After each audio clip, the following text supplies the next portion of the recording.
যন্ত্রাংশ আর কৃত্রিম বুদ্ধিমত্তা দিয়ে তৈরি হলেও অবিকল মানুষের মতো অঙ্গভঙ্গি দেখিয়ে সবার নজরে চীনের হিউম্যানয়েড রোবট।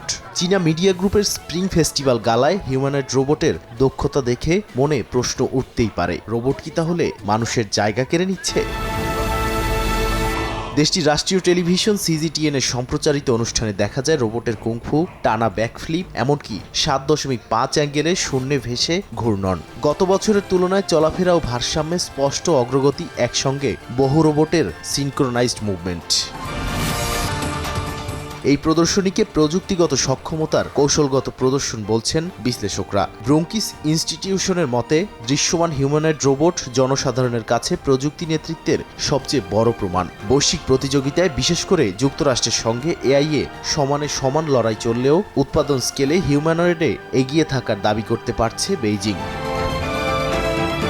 তবে এর সীমাবদ্ধতাও আছে যথেষ্ট। রোবোটিক্স বিশেষজ্ঞদের মতে, মঞ্চের রুটিন শত সহস্রবার অনুশীলনের ফল। পরিবেশ অনুভূতি বা অনিয়ন্ত্রিত পরিস্থিতিতে নির্ভরযোগ্যতা এখনও প্রশ্ন সাপেক্ষ। নাচ, লাফ মূলত অনুকরণীয় শিক্ষা ও ভারসাম্য নিয়ন্ত্রণের সাফল্য। শিল্প হিসেবে ব্যবহারে দরকার আরও উন্নত দক্ষতা ও অভিযোজন ক্ষমতা। বিশ্লেষকদের ধারণা, উৎপাদন ও কৃষিখাতে দীর্ঘমেয়াদে বড় ভূমিকা রাখবে হিউম্যানয়েড রোবট। আর বৈশ্বিক প্রযুক্তি প্রতিযোগিতায় এই গালা ছিল একটি প্রতীকী ঘোষণা, যেখানে চীন সর্বদা প্রস্তুত পরের ধাপের জন্য। নাদিম মারজান, সময় সংবাদ।